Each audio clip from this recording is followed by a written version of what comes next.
lagay ng ating panahon ngayong hapon po ng December 11, 2024. Sa ngayon po ay iba't ibang weather system ang nakakaapekto ngayon dito sa ating bansa. Mayroon na nga po ang Intertropical Convergence Zone na nag-i-extend sa Mindanao na nagdudulot ngayon ng mga pag-uulan maging sa ilang bahagi ng Kabisayaan at may shoreline rin na nakakaapekto ngayon sa Southern Luzon at amihan naman po ang nakakaapekto lalo na dito sa Northern Luzon. At sa ating long range forecast, wala pa rin naman pong bagyo na namamataan na tatawid po dito sa ating kalupaan for the next 5 to 7 days.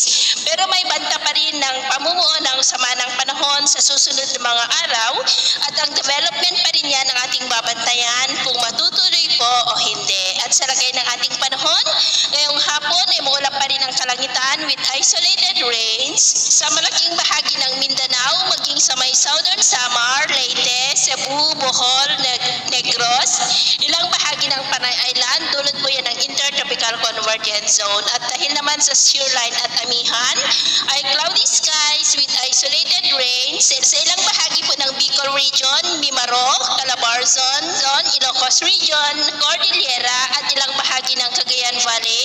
At mamayang gabi dahil sa ITZZ ay may malalakas pa rin na ulan sa Mindanao at ilang bahagi ng Kabisayaan. At dahil naman sa amihan at shoreline ay may mga isolated light to moderate rains ilang bahagi ng Southern Luzon at Northern Luzon. Kaya mag-ingat pa rin tayo sa mga banta pa rin po ng mga pagbaha at pag-uho ng lupa. Sa atin naman pong mga baybayin, iwasan na po muna natin ang papalaot sa silangang baybayin ng ating bansa mula silangang baybayin ng Cagayan, pababa po hanggang dyan sa silangang baybayin ng Mindanao dahil ang mga alon dyan ay posible po na aabot hanggang sa 5 to 9 feet. Kaya hanggat maaari, ay iwasan na po muna natin ang papalaot dyan sa mga may kulay pula para po mas